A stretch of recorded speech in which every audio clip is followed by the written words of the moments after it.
UP board class 10 subject math exercise 3.2 चल रही थी, दो चरों वाले रैखिक समीकरण। इसके 3 क्वेश्चन मैं आप लोगों को करवा चुका हूँ और ये क्वेश्चन नंबर 4। क्वेश्चन नंबर 4 में कई पार्ट हैं, इसका फर्स्ट पार्ट मैंने लिखा है और क्वेश्चन में ये कहा गया है निम्नलिखित रैखिक समीकरणों के युग्मों में से कौन कौन से युग्म संगत हैं या असंगत हैं। यदि संगत हैं तो ग्राफीय विधि से हल करो। तो ध्यान दें, संगत और असंगत की कंडीशन को जानने के लिए हम इस समीकरण की तुलना, यहाँ पर एक x है और यहाँ पर एक y है, और तो इसकी तुलना करा देंगे a1x प्लस b1y।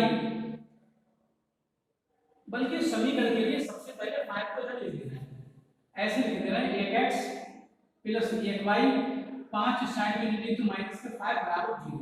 अब तुलना करा देना है इसकी a1x plus b1y plus c1 बराबर 0 से। इससे तुलना करा देंगे इसकी तुलना करा देंगे सर। अब इस समीकरण में आ जाओ इस साइड में, ये समीकरण भी 2x प्लस 2y 10 इस साइड में ले लेंगे माइनस के 10 बराबर 0। इसकी तुलना करा देंगे a2x plus b2y plus c2 बराबर 0 से। इसकी तुलना इससे करा देंगे। तो यहाँ से अब हमारे लिए a1 अपॉन a2 देखना है, a1 अपॉन a2। तो a1 का मान 1 है अपॉन a2 का मान 2 है, तो ये a1 अपॉन a2 का मान आ गया। तो अब यहाँ से b1 अपॉन b2 की बात करते हैं, b1 अपॉन b2, b1 का मान यहाँ से 1 है प्लस अपॉन b2 का मान 2 है, तो ये b1 अपॉन b2 का मान भी आ गया। अब यहाँ से c1 अपॉन c2 देखते हैं, कॉमा, ये कॉमा लगा हुआ है, c1 अपॉन c2, तो c1 का मान यहाँ से माइनस के 5 है और अपॉन c2 का मान माइनस के 10 है, माइनस से माइनस तो कैंसिल हो जाएगा। तो यहाँ से c1 अपॉन c2 का मान आ जाएगा निकलकर 5 × 5 5 × 10, ये काट देंगे 5 × 5 5 × 10 1/2 निकल के आ गया। तो हमने यहाँ से क्या देखा, हमने यहाँ से ये देखा कि a1 अपॉन a2 बराबर b1 अपॉन b2 बराबर c1 अपॉन c2, सभी बराबर है ना। अतः कंडीशन ये आई निकल के a1 अपॉन a2 ये बराबर आया निकल के b1 बटे b2 के, और ये बराबर निकल के आया c1 बटे c2 के। ये सब मान आपस में बराबर आए।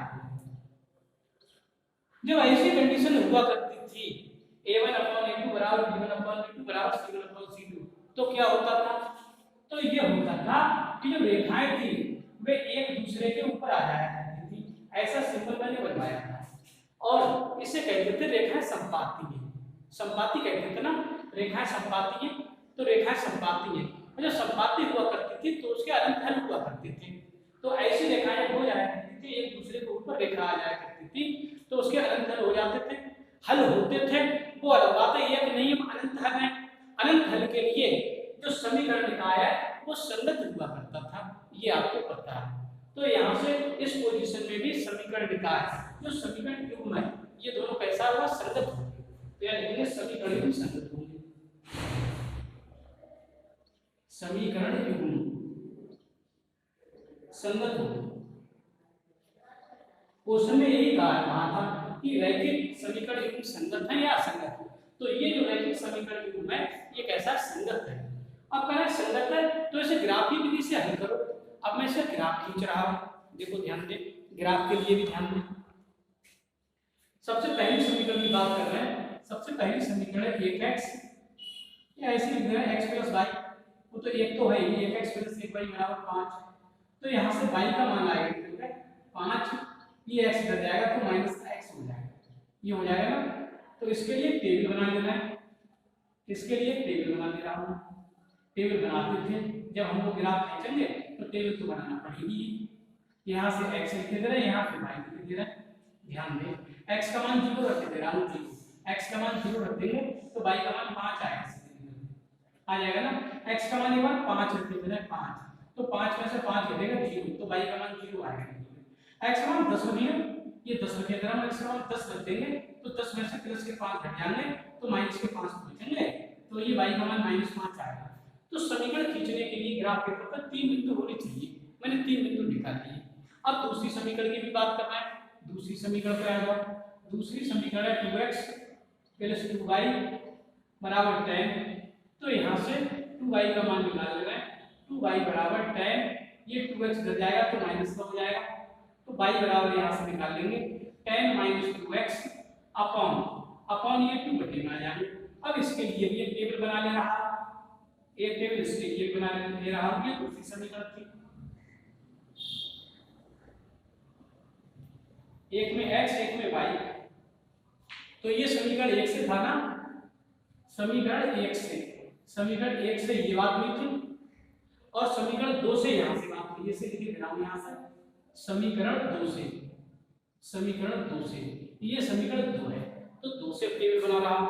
देखो 2 से भी टेबल देखो, x का मान यहाँ से 0 रख दे रहा हूँ। जब x का मान 0 रख देंगे, यहाँ 0 रख दो 0, तो ये 10 की जान 10/2 5 10, तो y का मान 5 आ जाएगा।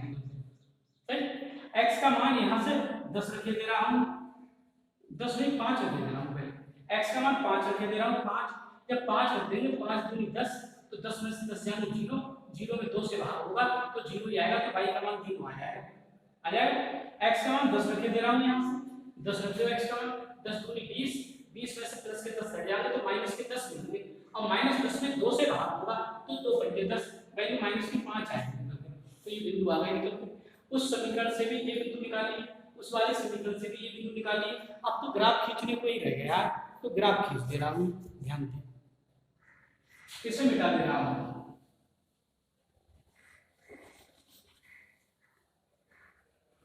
अब इसका ग्राफ प्लॉट कर रहा हूँ, ग्राफ को ध्यान से समीकरणों का ग्राफीय निरूपण मैं लिख दे रहा हूँ। समीकरणों का ग्राफीय निरूपण। वैसे आप लोग इस ग्राफ को ग्राफ पेपर पर खींचा करो, यहाँ आप लोग पूरा समझाने का प्रयास करता हूँ। ग्राफ पे खींचोगे तब भी बिल्कुल समीकरण ऐसे ही आएगी, तो ध्यान दें। ये ग्राफ प्लॉट कर रहा हूं इसका,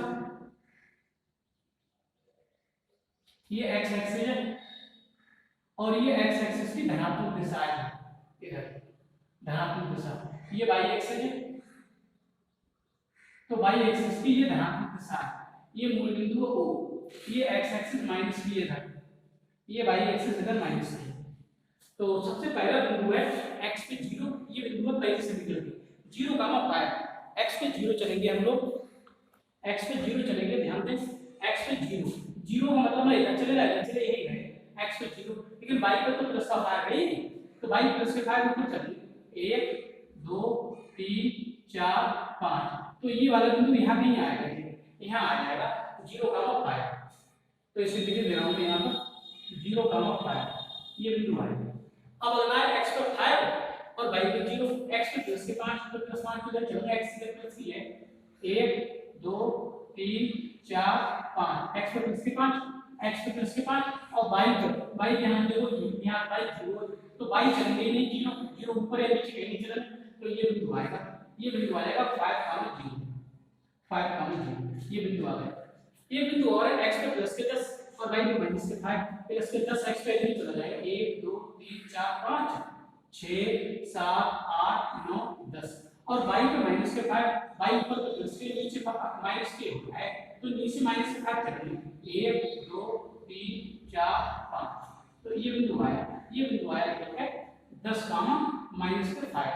तो ये बिंदु लग गया, ये बिंदु लग गया। तो इससे मिला देंगे रेखा मिला देंगे, इससे फिर बिंदु को मिलाते रेखा खींचेंगे। जब रेखा खींचेंगे तो ये इसके टाइम तो आएगी, क्योंकि दो चरों वाला रैखिक समीकरण की बात चल रही है। ये रेखा है, ये रेखा पहली वाली रेखा है, मतलब ये वाली x + y बराबर 5, x + y बराबर 5, ये पहली रेखा थी, इसके बिंदु इस पे मैंने लगा दिए। तो ये चीज आपको समझ में आ गई। अब सुनो दूसरी रेखा के बारे में। देखो दूसरी रेखा, ये दूसरी रेखा, इस पे बिंदु है 0 गामा 5, x पे 0 चलो, तो 0 ना इधर चले ना इधर चले, कहीं नहीं चले, तो यही रहेंगे। लेकिन y पे प्लस के 5 है, तो y प्लस के 5 चलो 1 2 3 4 5, तो यही बिंदु तो आएगा। ये बिंदु आएगा लौट के यही मिलाना 0,5 ये कॉमन बिंदु हो गया, ये उस पे गई, इस पे गई, तो एक बिंदु तो ये हो गया। अब सुनो दूसरा बिंदु, दूसरा बिंदु है 5,0 x प्लस के 5 1 2 3 4 5 x प्लस के 5 और y में 0 0 नहीं तो यही, मतलब ये बिंदु भी यही रहा 5,0 वाला, ये वाला बिंदु यही रहा। फिर 10,-5 तो 10,-5 ये तो ये बिंदु दिया है, तो ये भी कॉमन। तो दूसरी वाली समीकरण से ये बिंदु आया, इनसे रेखा खींचो, रेखा खींचो, रेखा खींच रहा है, देखो इसी रेखा के ऊपर आई, इसी रेखा के ऊपर आई, ये रेखा इसी के ऊपर चल रही है, क्योंकि ये भी यही और ये भी यही। लेकिन इस चीज की घोषणा पहले ही कर दी गई थी, देखो यहाँ कर दी गई थी, कर दी थी यहाँ पर पहले मैंने बता दिया था ये रेखा एक दूसरे के ऊपर आ गई, पहले सिंबल बना दिया था। तो ऐसा निकाय जो होता है वो संगत होता है, इसके हल होता है। अब कहोगे इसके हल की बात, तो हल तो इसके कितने होंगे, देखो ये भी इसका हल, ये भी इसका हल, ये भी इसका हल है। जहां रेखा काट रही है दूसरे को, यहाँ भी काट रही, यहाँ भी काट रही, यहाँ भी काट रही, और अगर इसमें बिंदु बढ़ाते रहे हैं, बिंदु बढ़ाते रहे तो ये बिंदु दोनों से कॉमन इसी प्रकार आते रहेंगे। तो बताओ ये हलों की कोई सीमा है क्या, कोई सीमा नहीं, रेखा चलती रहेगी, बिंदु चलते रहेंगे, इधर रेखा चलती रहेगी, बिंदु चलते रहेंगे, तो अनंत हल है नहीं रेखा होगी। इसीलिए तो इस कंडीशन में मैं दिखाता था कि समीकरणों के अनंत हल होंगे, और ऐसी स्थिति में रेखा संपाती हो जाती है, एक दूसरे के ऊपर चढ़ जाती है, यही ग्राफ बता रहा है यहाँ पर आकर। तो अब ये आपकी चीज क्लियर हो गई।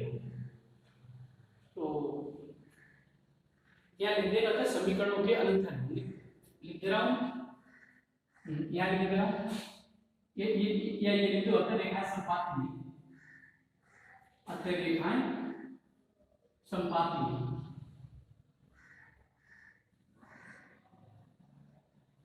रेखाएं संपाती है और इसके हलों की संख्या अनंत होगी,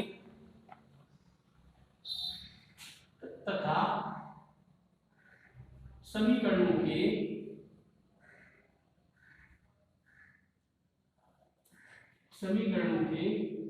अनंत हल होंगे।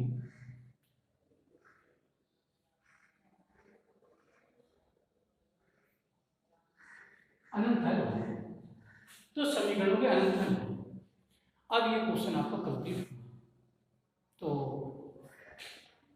वीडियो को लाइक कर दें, चैनल को भी सब्सक्राइब कर लें, और मेरे द्वारा पढ़ाई हुई वीडियो को यार दोस्तों में शेयर कर दिया करो, जिससे किसी गरीब परिवार के बच्चे, कमजोर वर्ग के बच्चे भी मेरी वीडियो से लाभान्वित हों, और वो भी भविष्य में एक अच्छे गणित छात्र के रूप में जाने जाएं। इस तरीके से यदि आप पढ़ते रहे 1 by 1 A to Z में सारी चीज आपको पढ़ा रहा हूँ, और सभी चीज को समझाने का पूरा प्रयास किया है मैंने, तो इसी तरीके से 1 by 1 क्वेश्चन अगर पढ़ते रहे तो बहुत ही कम समय में आप सभी लोग एक अच्छे गणित छात्र के रूप में जाने जाएंगे। इस वीडियो में इतना ही, धन्यवाद।